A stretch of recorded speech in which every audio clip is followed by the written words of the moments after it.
I want to be very clear before I explain how 12,000 Veth-Kaan warships ceased to exist in a single afternoon, that I am not a military analyst. I am a modeler. I build predictive frameworks. I sit in Towsett small rooms, or in this case, small picket vessels parked at a cautious 40,000 kilometers from the engagement sphere. And I watch data streams, and I construct numerical certainties from them. And I feel, professionally and personally, quite good about those certainties right up until the moment that I don't. My name is Sev Dorath. I hold a grade 11 classification in the Veth-Kaan Synthesis's Predictive Behavior Division. Is a title that sounds impressive. Until you understand that grade 11 means I am the kind of analyst who gets assigned to watch battles from very far away and write confirmatory reports about outcomes that were already decided before the first weapon fired. At least, that was the intended arrangement. I should explain the Veth-Kaan synthesis, not because you asked, because nothing that follows makes any sense without it. And I find that explaining it helps me avoid thinking about the other parts. There is a particular comfort in exposition, which is something you discover about yourself when the alternative is sitting with the images from the sensor feed that you have been unable to fully stop replaying for the past several weeks. The synthesis was a civilization of approximately 4 billion minds distributed across 11 star systems, unified by a single doctrine. Perfect comprehension precedes perfect victory.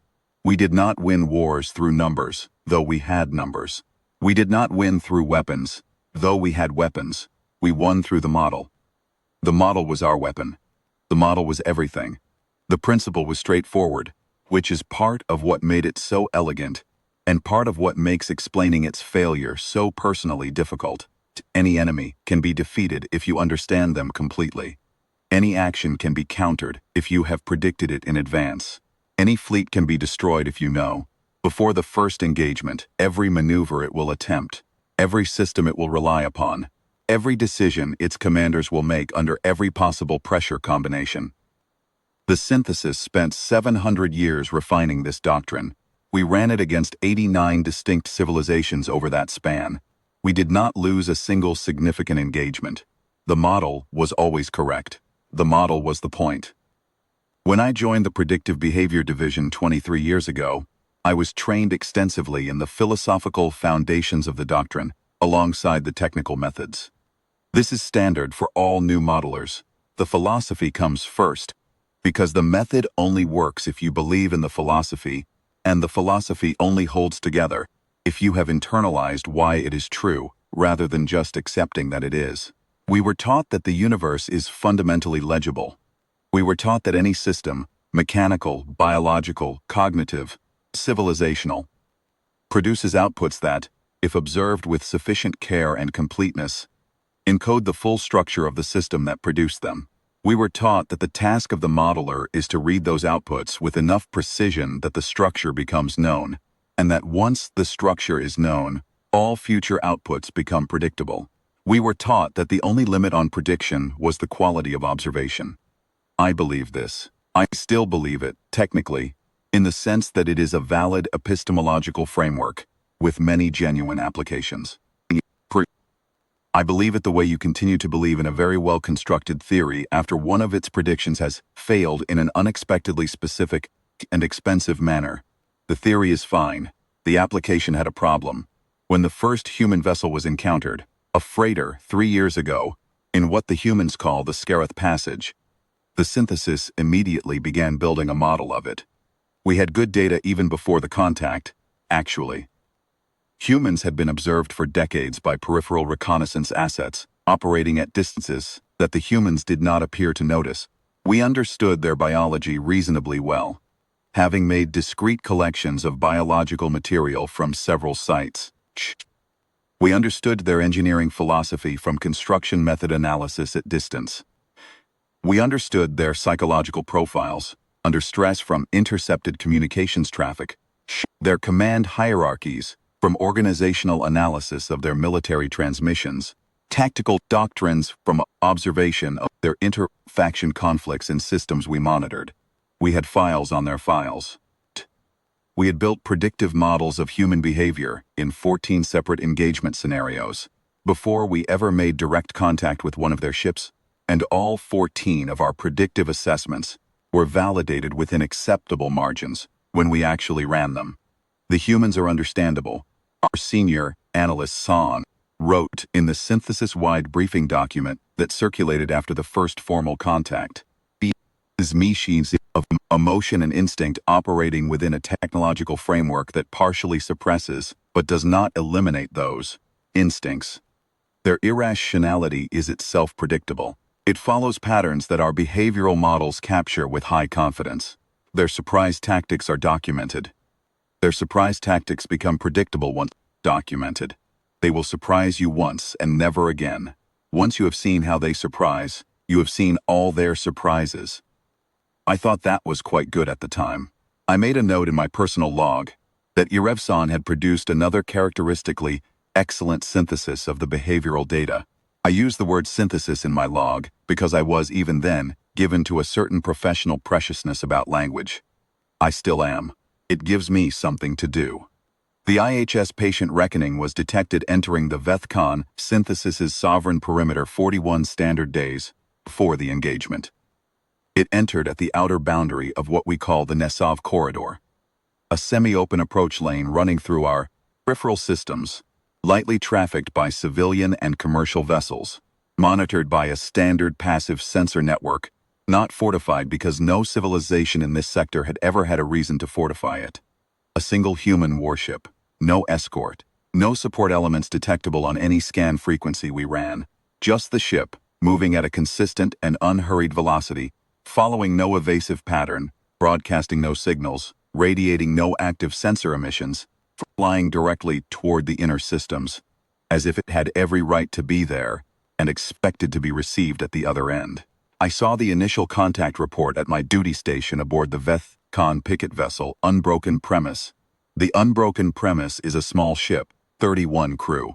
Our function is observation and data relay, which is a polite description of a vessel whose entire operational contribution is watching events that other people are having and sending descriptions of those events to larger ships whose crew will then decide what to do about them. I have served on the Unbroken Premise for 9 years.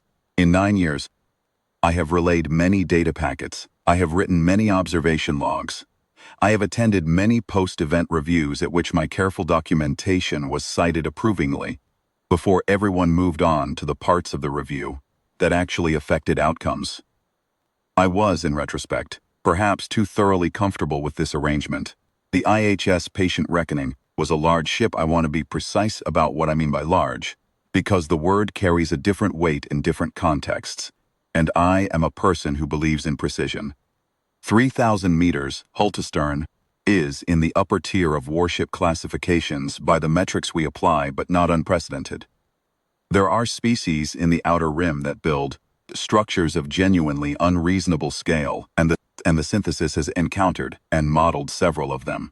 The hull geometry was angular, where human civilian vessels tend toward smoother lines, blocky in its cross-sections, with visible weapons aperture clusters distributed along the ventral and dorsal surfaces.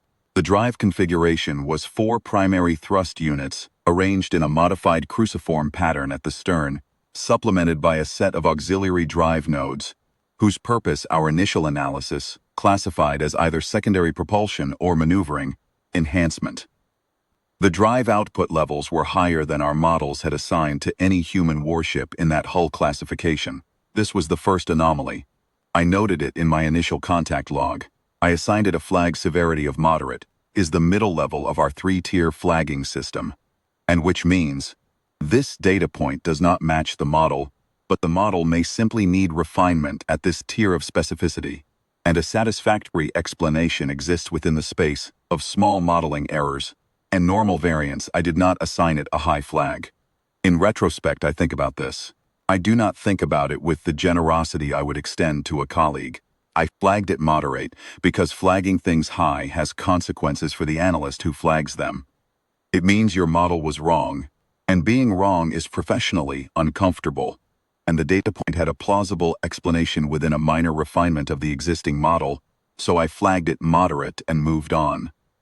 This is the kind of professional habit that functions adequately for 93 engagements, and then functions very poorly for the 94th.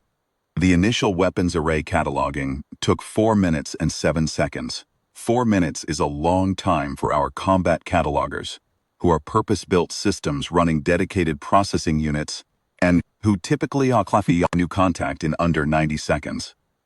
4 minutes means something was making the cataloging systems pause, run additional verification cycles, requery the reference database, and still arrive at classification outputs flagged as low confidence.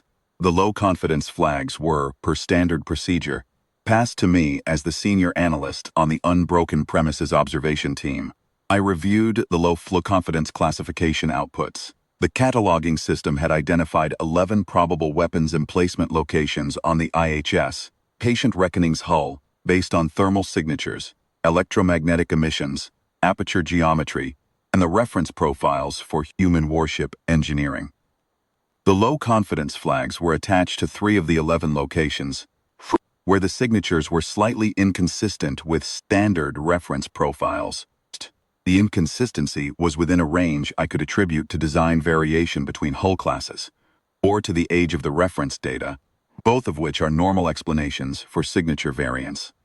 I noted the low confidence flags, attributed them to reference data age, and forwarded my analysis to Veth-Kaan's team on the fleet vessel where she was building the framework. The framework Veth-Kaan produced was 400 pages. It was comprehensive in the way that Veth-Kaan's frameworks were always comprehensive, which is to say that it was more thorough than anyone would have time to read in full before the engagement, that the executive summary was precise and actionable, and the supporting documentation justified every confidence level it assigned. I read all 412 pages anyway, because I had 41 days and I read everything. The Unbroken Premises Entertainment Archive is depressingly thin, and I have reread most of it twice. Framework predicted the IHS patient reckoning's probable mission parameters with confidence levels ranging from 87 to 94%. It predicted the ship's maneuvering behavior under fire across 15 distinct contact scenarios. It predicted the psychological profile of the command crew, with the kind of detail that comes from extensive behavioral data on human military personnel. It predicted what orders the captain would give at 11 specific decision points: the engagement opening, the first flanking response, the concentration order, the close-range engagement threshold, and 7 others, with probability distributions assigned to each possible choice at each point. The framework was excellent. The framework was the product of 41 days of continuous passive observation, and the synthesis's full, analytical machinery. I read all 412 pages and made notes in the margins of the ones I found particularly well constructed, which is a professional habit I have maintained throughout my career, and which I continue to find difficult to abandon, despite recent events. The synthesis deployed 12,000 warships to the Nassau corridor. I want to be careful about how I characterize this number, because there is a version of this account in which 12,000 warships sounds like panic or overreaction, and that characterization would be wrong. The synthesis deployed 12,000 warships because the doctrine required comprehensive force deployment for any engagement against an unknown origin vessel with unverified capabilities. 12,000 warships was not panic. 12,000 warships was the method. The method produced certainty. Certainty is what you pay 12,000 warships to purchase, and 12,000 warships had purchased it reliably for 7 centuries. The unbroken premise was positioned at 40,000 kilometers from the engagement sphere, because that was standard protocol for a picket vessel during a live engagement. Not so far that our sensors were degraded, not so close that we were inside the engagement zone. 40,000 kilometers is a comfortable observer's distance. It has always been, in my experience, a completely safe observer's distance. I had been at 40,000 kilometers from 7 previous engagements during my career, and in none of those cases had I experienced anything that could reasonably be called danger. I had written 7 confirmatory reports from 40,000 kilometers. The reports noted that the model was correct, that the engagement had proceeded as predicted, and that the relevant enemies had been destroyed on the projected timeline. I now understand, been running a personal behavioral model of my own safety. My personal behavioral model said, Sevdoroth goes to 40,000 kilometers and watches and writes the confirmatory report. Personal behavioral model had been validated 7 times. My personal behavioral model was, in retrospect, not a robust dataset. The IHS patient reckoning emerged from the Nesev corridor at 0600 synthesis standard time. It decelerated to engagement velocity in a pattern that matched framework prediction 2C with 93% confidence. It took up a position at the center of the corridor mouth. It did not attempt to run. It did not transmit. It stopped and it waited. The way something waits when it has decided to wait and is not worried about what it is waiting for. This was consistent with human tactical pattern Theta 7, which the framework identified as the most probable opening behavior, and which the synthesis fleet was prepared to counter with formation alpha. I noted the Theta 7 consistency in my log and cross-referenced it with the framework. Matched. I was, at this stage of the event, performing the professional function I had been sent to perform, and performing it correctly. The synthesis opened the communication channel at 0611. The standard declaration, the standard demand. The IHS patient reckoning answered after 4 seconds. A single audio file, 11 seconds. The voice was a human voice. Female register, unhurried. The slight flatness that shipboard acoustic damping puts behind a voice. The quality. That means this person is speaking inside a pressurized metal hull rather than in open air. I have heard this quality before in intercepted human communications. It is recognizable, she said. Veth-Kaan Synthesis. We have been in your space for 41 days. We are familiar with your model of us. We wanted you to finish it before we said hello. Hello. Then the channel closed. I wrote in my log, non-standard response, inconsistent with Theta 7 pattern, does not match framework prediction 3A through 3F, flagging for senior review. I pressed the flag. I waited. I looked at the feed. The IHS patient reckoning had not moved. I want to tell you what I thought about those 11 seconds at the time, which is different from what I think about them now. At the time, I interpreted them as a psychological tactic, a deliberate attempt to create uncertainty before the engagement by implying a level of intelligence gathering that may or may not have been real. I noted this interpretation in my log. I noted that the interpretation was consistent with documented human pre-engagement psychological operations, and that its effectiveness depended on the synthesis fleet command, accepting the implied claim at face value, rather than proceeding with the framework predicted engagement plan. I concluded that the appropriate professional response was to note the possible psychological operation and forward the flag for senior review and otherwise continue with the confirmatory report framework. I pressed the flag, I concluded, I continued. I was, professionally speaking, doing exactly what I had been trained to do. I was also, in the event, completely wrong about what the words meant. Being completely wrong in a professionally appropriate manner is a different kind of wrong from being reckless. And I find it important to maintain this distinction, even when the outcome is identical. The synthesis fleet commander ordered the first engagement wave at 0614. 400 vessels, outer ring, flanking positions per counter Theta 7 formation alpha. Textbook. The 400 ships moved. The IHS patient reckoning powered down. Not surrender powered down. Not distress powered down. The drive signatures, the weapons signatures, the active sensor signatures. All of it dropped to near zero inside 8 seconds. The ship's contact profile collapsed from a clear, large, well-characterized warship contact to something that read on our sensors as very dense, very cold debris. The cataloging system, which had been tracking the ship as a primary contact since arrival, began running re-verification cycles. The re-verification cycles returned low-confidence output. The low-confidence output triggered a secondary verification request. The secondary verification returned the same result. The synthesis fleet's combat systems had lost the ship. I wrote in my log at 061, sensor contact degraded below reliable targeting threshold, cause unknown, inconsistent with all known human drive suppression capabilities per framework technical annex, querying framework for consistency with predicted behavior range. I queried the framework. The framework had no entry for this. I am going to take a moment to explain what it means for a framework to have no entry for something. A framework is not simply a list of predicted behaviors. It is a map of the probability space of possible behaviors, including low-probability edge cases. A well-constructed framework does not just say what the subject will probably do, it says what the subject could possibly do. With confidence levels assigned even to outcomes the framework considers unlikely.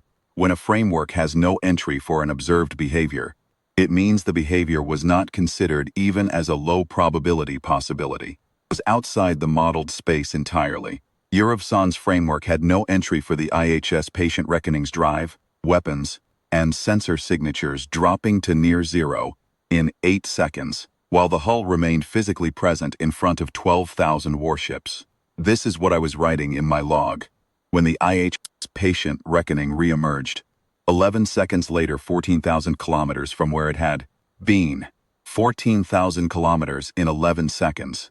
The drive event that moved it was not detected by our sensor array during those 11 seconds.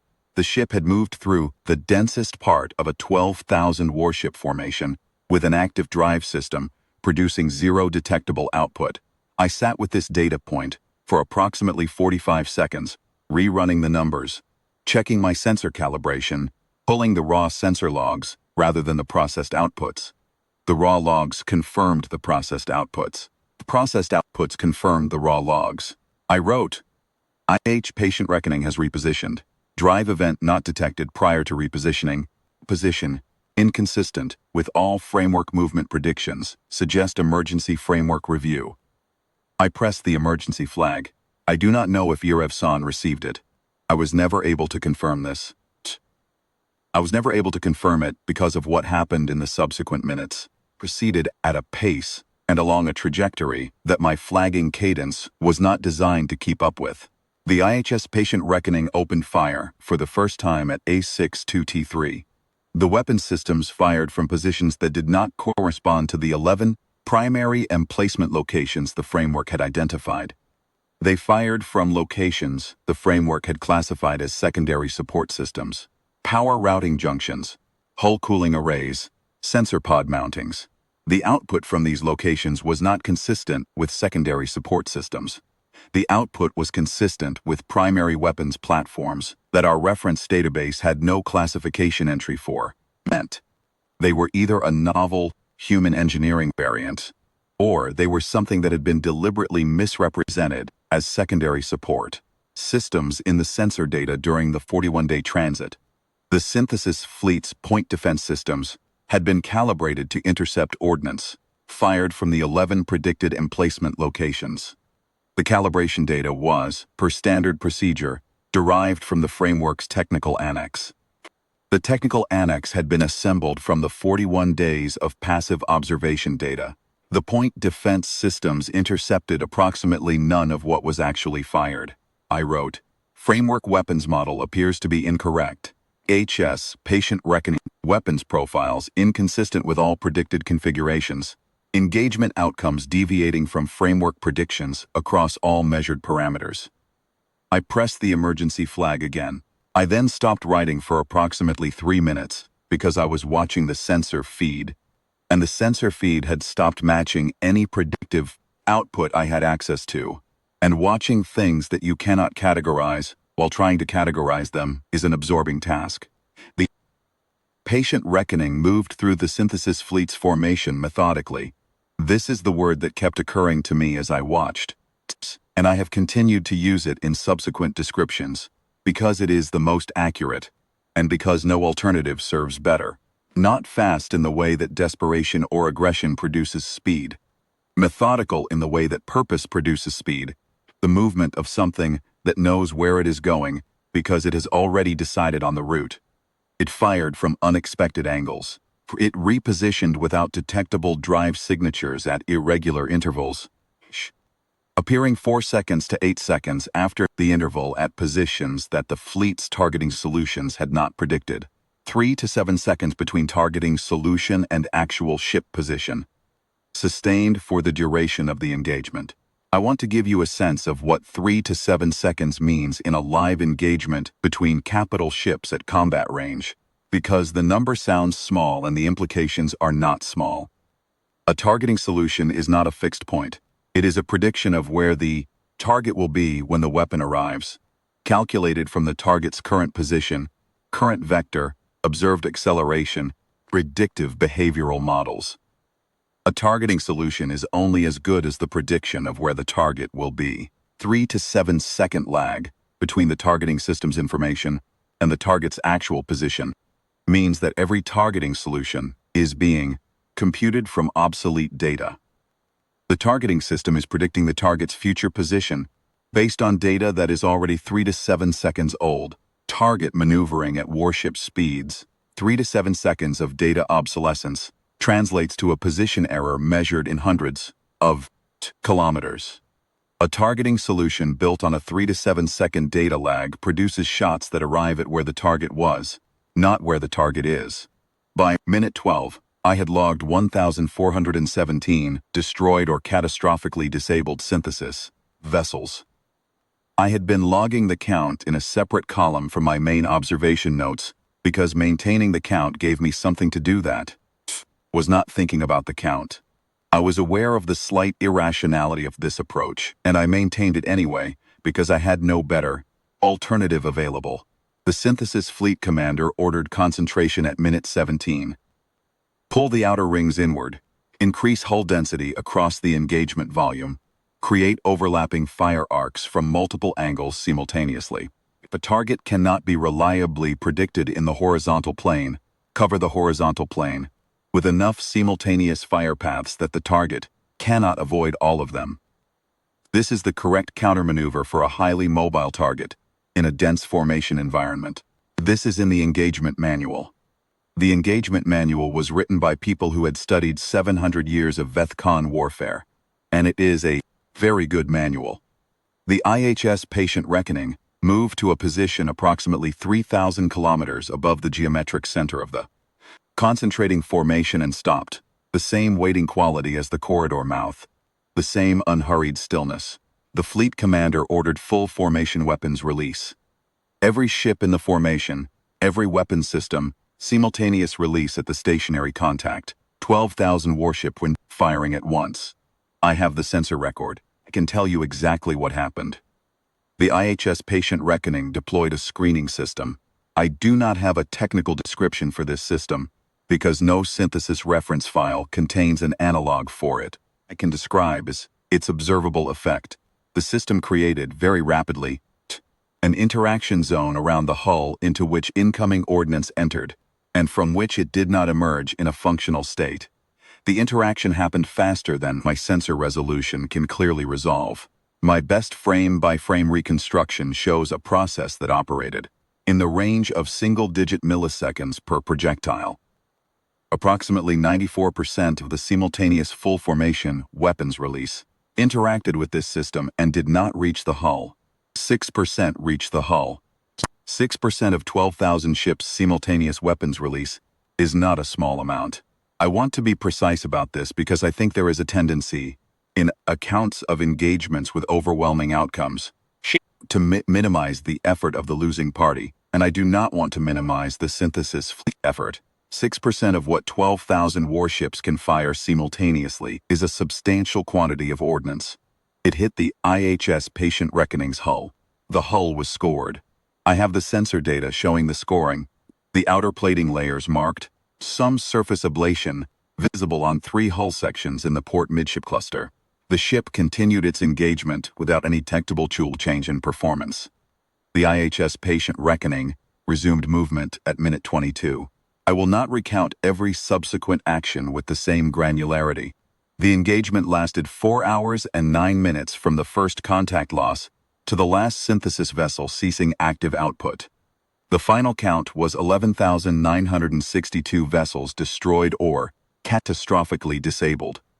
38 vessels withdrew successfully via emergency jump, all from the outermost positions of the formation at the time of fleet commander incapacitation, all survival attributable to distance and withdrawal speed rather than any tactical maneuver.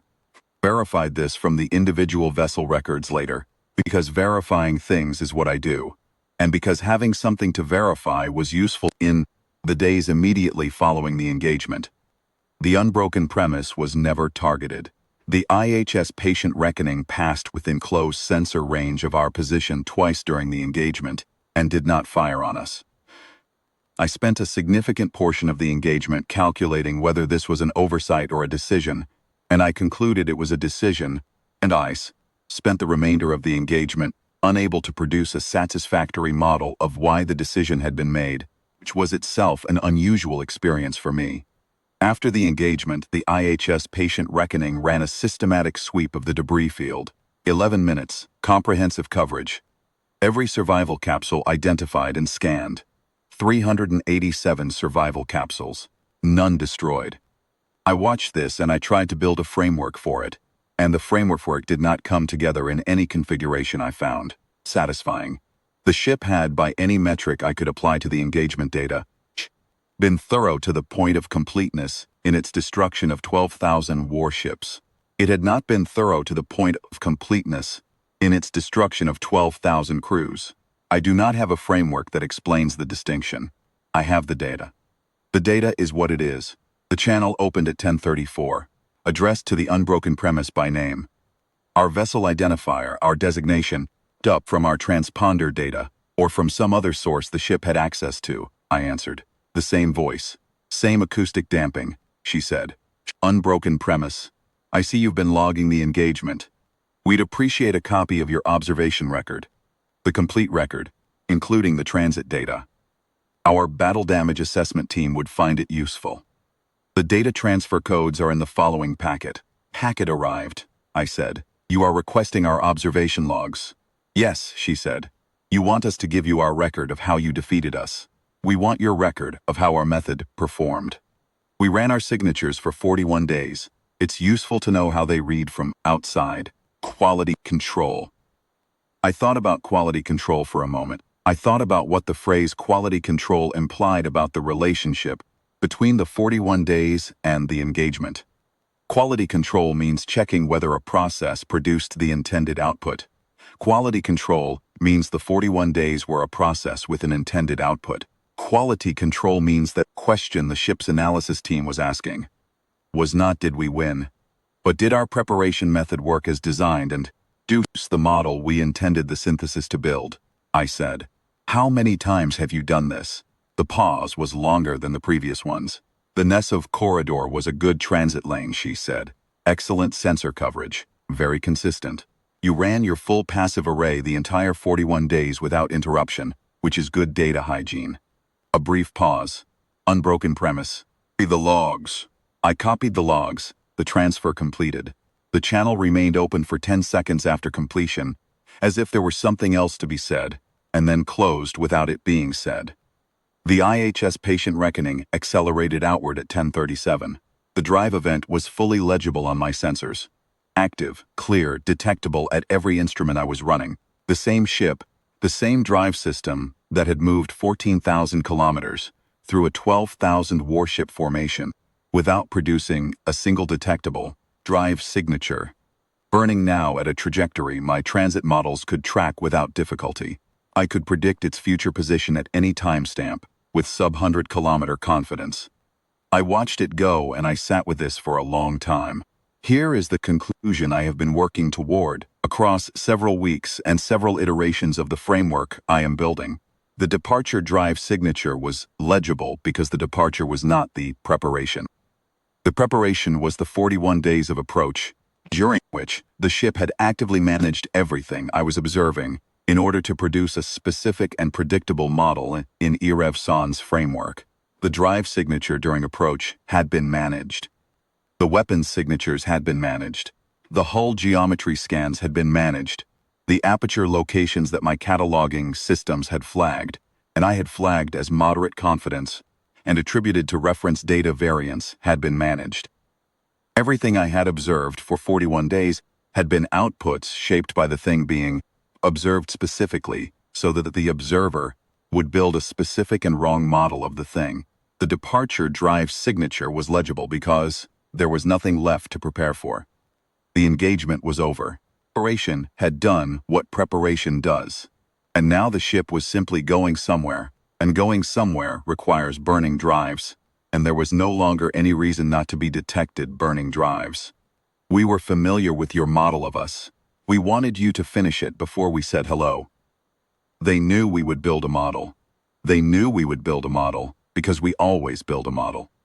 Our doctrine is publicly expressed through our engagements, and our engagements are partially documented in records that eventually reach curious archivists in other civilizations. The humans are, as Veth-Kaan noted in the framework, diligent archivists. They had archived our method. They had understood our method well enough to identify what its input data would look like if optimized toward a specific output model. And then they had produced that input data for 41 consecutive days, with the patience and consistency required to build the confidence levels in the framework high enough that no one in the synthesis chain of command thought to question them. Method's strength is that it produces certainty. Our method's weakness is that a civilization that wins through perfect models will always build models from what it observes, and what it observes can be managed, and a managed observation produces a confident and wrong model, and a confident and wrong model is worse than no model at all, because it produces certainty in the wrong direction. The certainty is the trap. The model is the mechanism.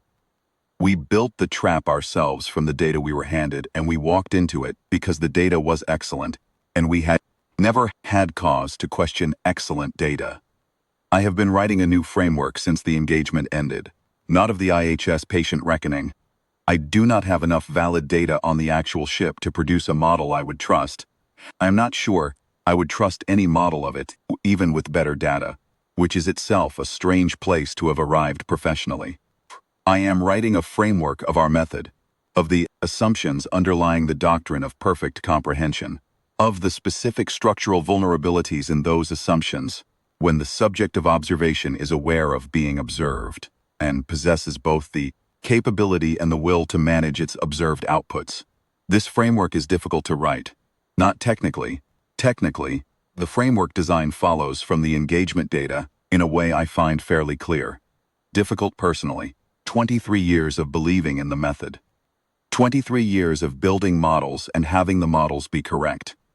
7 confirmatory reports, each one affirming that the method worked as designed, that the engagement proceeded as predicted, that the model was right for 700 years and 89 engagements, and it was right in every case because in every previous case, the subject of observation did not understand it was being modeled, or understood but was not sophisticated enough to manage its observed outputs into a specific engineered shape.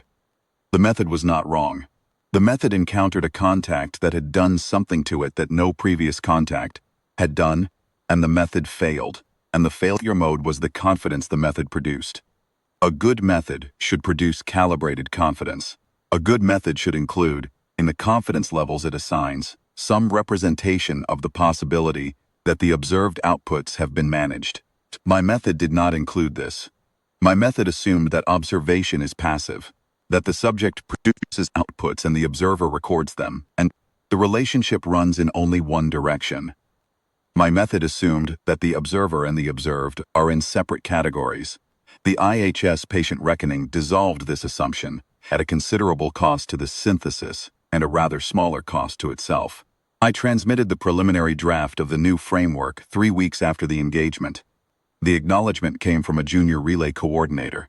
This means the analytical infrastructure has lost significant senior personnel. I know this because I know the synthesis's organizational chart, and I know what it means when communications that would normally route through 3 levels of senior review come back from a junior relay coordinator's station. I am choosing not to quantify this further. I have been quantifying things for several weeks, and I find that some quantities are better left in the data column rather than the analysis column, at least for the time being. The IHS patient reckoning cleared the Nesov corridor's outer boundary 29 days after the engagement. I tracked it the full distance, 40,000 kilometers, the same observation distance from which I had watched the engagement, the unbroken premise following at a cautious and professional remove, while the ship it was tracking flew a straight, legible, easily predictable, heading toward the outer boundary. I noted, as I tracked it, that the drive signatures during this transit were consistent, visible, and matched the reference profiles for human warships in that hull classification. I noted this, and I did not find it reassuring. I reported the corridor clearance. I noted that the framework produced before the engagement should be considered invalid for any planning purpose, should be archived rather than referenced. I noted that any future human vessel transiting at cooperative and legible velocities should be flagged for potential active signature management and treated as an intelligence operation rather than a surveillance opportunity. I noted these things carefully and precisely, and in the technical language appropriate to a formal analytical report. Then, I sat in the analysis room for a while. The question I come back to in the small hours is the question of the observation logs. The ship asked for our logs. She said quality control, that they wanted to know how the signatures read from outside, whether the managed data had produced the model they intended. This is a reasonable explanation for why the ship would want the logs. It is also an explanation that produces, in the act of explaining itself, a downstream question. If the ship wanted the logs to assess whether the preparation produced the intended model, then the ship was, at the moment of asking for the logs, still running an observation, still measuring outputs, still building a model of how the synthesis modeled things. The ship asked for our logs because our logs were data about us, and the ship was still collecting data about us. And the preparation for the next engagement starts the moment the current engagement ends. I sent the logs. I am aware that I sent data to an entity that had demonstrated a sophisticated capability to use data in ways I did not anticipate. I sent the logs because the ship asked, and because the alternative was to refuse. And refusing felt like a gesture with no practical effect, cause I have spent enough of this account being wrong that I find I have lost confidence in my ability to determine which choices improve outcomes and which do not. I hope the logs were useful, in the quality control sense she intended. I hope they indicated that the preparation produced the model she intended it to produce. I hope this because if they did, it means the model that was built was the one they planned for, which means the engagement was the one they planned for, which means the IHS patient reckoning is now out there operating under a plan that includes what happened here as an expected and accounted for outcome. I find this preferable to the alternative, which is that the preparation produced an unexpected model, and the engagement was not the one they planned for, and the plan they are now operating under is the response to something I cannot account for. I am a modeler. I build predictive frameworks. I have spent 23 years constructing numerical certainties from observation data and finding those certainties to be reliable. The IHS patient reckoning has taught me that observation data can be constructed. I do not yet know how to build frameworks that are robust to constructed observation data. I am working on it. It is difficult and important work, and I am committed to it. I am also sleeping badly and eating adequately, and explaining my log to 30 crew members who ask me periodic questions about whether we are safe and to whom I give honest answers, which are that we are currently not under active targeting, that the IHS patient reckoning is no longer in sensor range, and that the data I have on what the ship will do next is exactly as reliable as the data I had on what the ship would do during the engagement. They find this moderately unsettling. I understand their position. The IHS patient reckoning is out there somewhere beyond the Nesov corridor. It is flying toward wherever it is going next.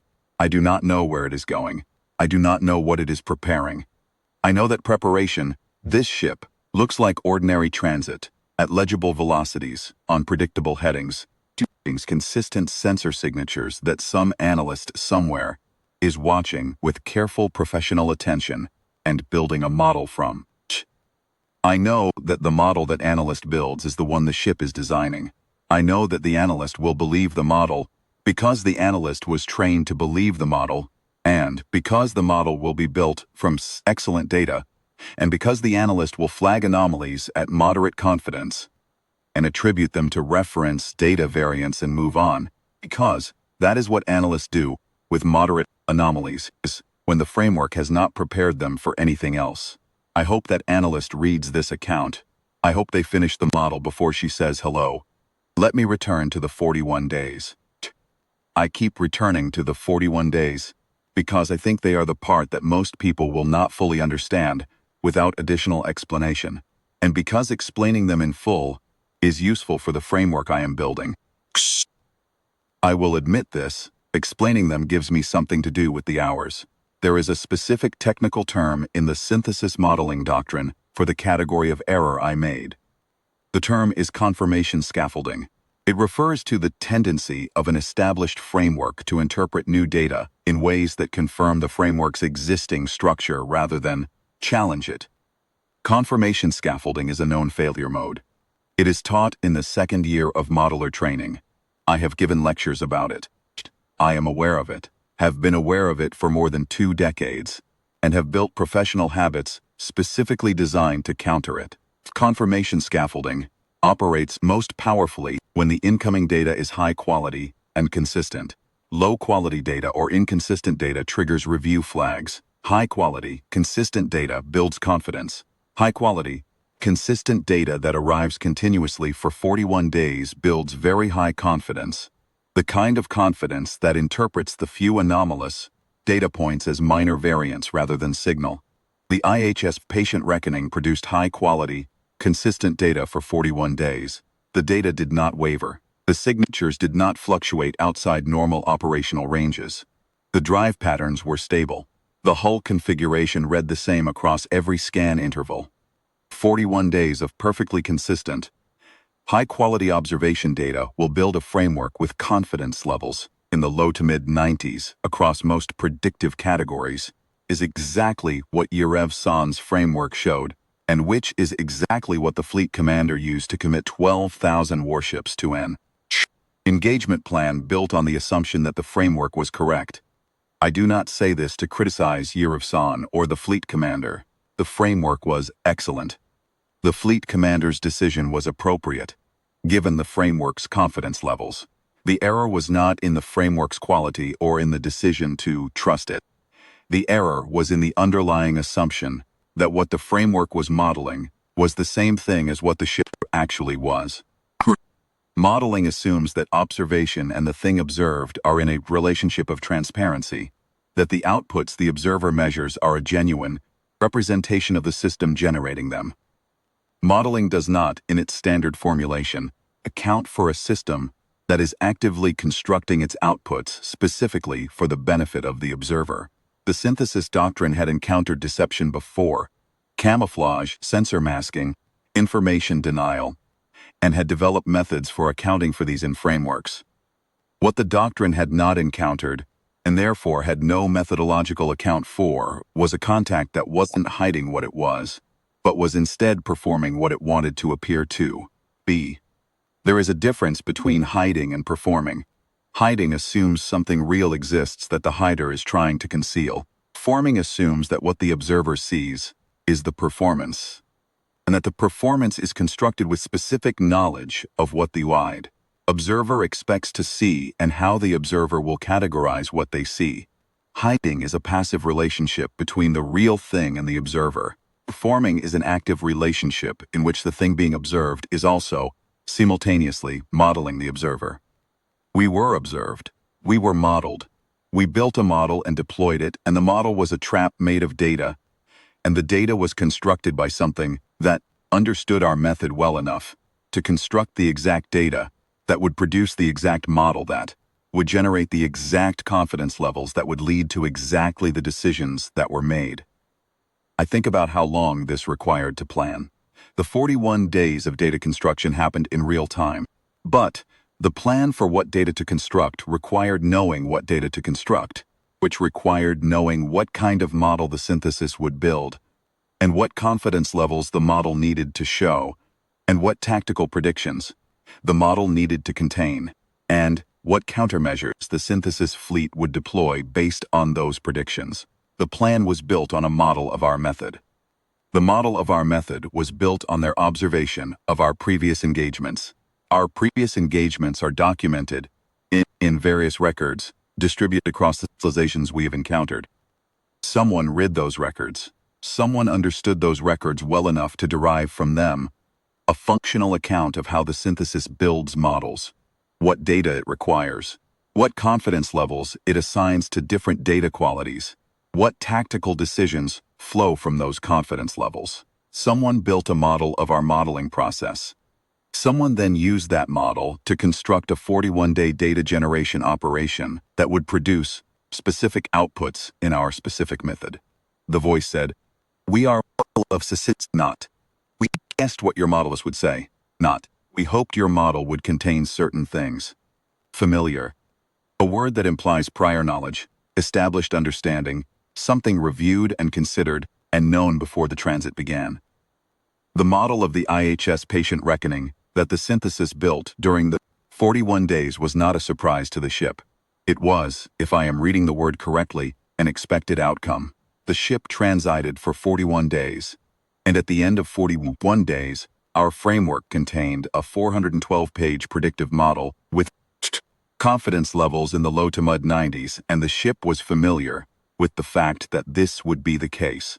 I keep coming back to the specific number 41. Not 40, not 45. 41 days from corridor entry to engagement. I have reviewed the synthesis's historical engagement records looking for a pattern, and I found one on the third pass. 41 days is, within normal variance, the time required for a full synthesis passive observation campaign to reach framework quality confidence levels. Our previous engagements show transit to engagement timelines, clustering at specific intervals. 41 days is within the standard window for high confidence framework completion. Someone who had studied our previous engagements would know this. Someone who knew this would know how long to transit in order to give us enough time to finish the model. They transited long enough for us to finish. They said, "We wanted you to finish it." The model was designed to take 41 days to build. The transit was designed to last long enough for the model to be built. The data generation operation was designed to run for 41 days. Everything was timed to the specific operational requirement of our specific method. I find this instructive in a way that I also find, personally, rather difficult to sit with. But instruction is what the framework requires, and the framework is what I am committed to. After the IHS patient reckoning departed the corridor, I spent several days reviewing the engagement sensor record in detail that I had been unable to sustain during the engagement itself. Obvious situational reasons. Several observations from this review deserve inclusion in this account. First observation, the screening system that interacted with the incoming ordnance during the full formation weapons release. I have been able to run frame-by-frame analysis on my sensor record of the event, and I have isolated something I did not notice in real time. Approximately 0.4 seconds before the fleet commander ordered the full formation release, the IHS patient reckoning made a very small positional adjustment, a lateral drift of approximately 40 kilometers that I initially attributed to holding pattern station keeping. In the frame-by-frame analysis, I can see that the adjustment repositioned the ship such that the geometric center of the incoming fire cone was aligned with a specific section of the hull. The screening system was deployed in the hull section that faced the geometric center of the incoming fire cone. The ship moved to optimize the screening system's coverage geometry before the weapons release order was given. The weapons release order was not yet given at the time of the positional adjustment. The ship anticipated the weapons release order before it was given. I have two possible explanations for this. One is that the ship has a sensor capability that allowed it to read the fleet commander's intent before the order was transmitted. Some form of pre-signal detection that our technical reference files do not contain a description of. The other is that the ship's predictive model of the fleet commander's decision-making process was accurate enough that the ship could predict the decision before it was made. Both explanations involve the IHS patient reckoning having built a better model of us than we built of it. Second observation. The 38 surviving vessels. I noted that the survivors were those at the greatest distance from the engagement center, when the command hierarchy collapsed. I want to add something to this observation that I did not include in my initial after-action summary. When I reviewed the engagement record and tracked the ship's movement through the formation over the full 4 hours and 9 minutes, I noticed a pattern in its targeting selection. The ship prioritized vessels in the inner rings of the fleet formation over vessels in the outer rings. Not exclusively. There were outer ring targets engaged throughout the battle, but the weighting was systematic. The inner ring vessels were a higher percentage of early casualties. The outer ring vessels were more likely to survive the first hour of the engagement. This is the opposite of what the engagement manual prescribes for our own fleet tactics. Favor eliminating outer ring vessels, first to collapse the formation inward and deny withdrawal vectors. The IHS patient reckoning's pattern was the inverse. It cleared the inner formation, disrupted the command hierarchy at the engagement center, and left the outer ring vessels, the ones with viable withdrawal vectors, with enough operational capacity to run when the command structure fell. 38 vessels survived. 38 vessels are now reporting back through the Synthesis's communication network with engagement data and survivor accounts. I do not know if this was intentional. I have been unable to build a framework of why it would be intentional that conclusively satisfies me. But I note that if you wanted 38 witnesses to survive and report, the targeting pattern I observed is the pattern that would produce that outcome. And I note that the IHS patient reckoning asked the OS the unbroken premise to transmit its complete observation record immediately after the engagement ended. The ship wanted data on how its performance read from outside. The ship has 38 surviving vessels sending reports through the Synthesis's network in addition to the unbroken premises observation logs. The Synthesis's network, I note, is not entirely secure. We have discovered, over the years, that several civilizations we believe to be neutral have relay access to portions of our communication network. This is a known vulnerability. It is documented. It is in reports I have read and filed correctly and not done anything productive with. I am not going to conclude that I understand what the IHS patient reckoning is doing with all of this information. I am not going to build a model of its objectives based on the engagement behavior and the data collection and the survivor calculation, because building a model based on those inputs would be doing exactly what I have spent the past several weeks documenting as a catastrophically exploitable method. I am going to note that there are things happening that I do not have a framework for. I am going to note them precisely and forward them without a confidence level attached, which is something that would have been professionally embarrassing to me 3 months ago, and which I have now decided is the most responsible thing I can do with information I cannot reliably model. I am learning, at 44 years of age and grade 11 classification in the predictive behavior division, how to document things I cannot predict. It is uncomfortable work. It is also, I have begun to suspect, the work that actually needs doing. The unbroken premise is still in the Nesov corridor. We have not received orders to relocate. We have not received orders at all in the past 11 days, which suggests that the command infrastructure responsible for giving the unbroken premise orders is occupied with other matters. I have continued to run standard observation protocols because that is my function, and I have not been told to stop. I have been logging the corridor traffic, civilian vessels, commercial transports, nothing of military classification, and transmitting the logs to the network addresses that my standing orders specify. I expect that someone, eventually, will tell me to go somewhere or do something or write a different kind of report. Until then, I am continuing the work I know how to do, supplemented by the new framework, which grows longer each week, and which I am beginning to think will be the most important thing I have written in 23 years of writing things, and also the most personally uncomfortable for related reasons. We are familiar with your model of us. Think about this sentence. I think about what it requires, not just to say it but to mean it. To know before the 41 days begin what model will be built at the end of them. To know the specific confidence levels and the specific predictive categories and the specific tactical outputs that the framework will contain. To know all of this specifically enough to construct the input data that will produce those outputs. To know it well enough to be familiar with it, the way you are familiar with something you have studied and understood rather than merely guessed at. This is a level of comprehension of our method that exceeds, I will say plainly, My own comprehension of the same method after 23 years of practicing it. I understood our method well enough to implement it.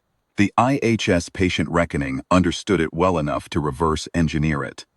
We built a doctrine of perfect comprehension, and we encountered something that had comprehended us. I do not know what to do with this, strategically or philosophically. I am writing it into the framework, and I will let the framework determine what the appropriate response is, because that is what the framework is for. Removing the personal reaction from the analytical process, substituting systematic assessment for instinctive judgment, this is the method. The method still has value. The method still produces insights that raw observation does not. The method simply needs, very badly, a new assumption about who is observing whom. The IHS patient reckoning said hello. Somewhere beyond the Nesov corridor, it is saying hello to its next transit, 41 days, or whatever the appropriate interval is for wherever it is going. Legible drive signatures, consistent sensor profiles, high-quality observation data, accumulating in the analysis systems of whatever civilization is watching it arrive. The model is being built. The model will be excellent. The model will contain high confidence levels across most predictive categories. Tactical outputs of the model will drive an engagement plan. I hope whoever is watching it reads this first. I hope they find it before they finish the model. I hope they finish it last.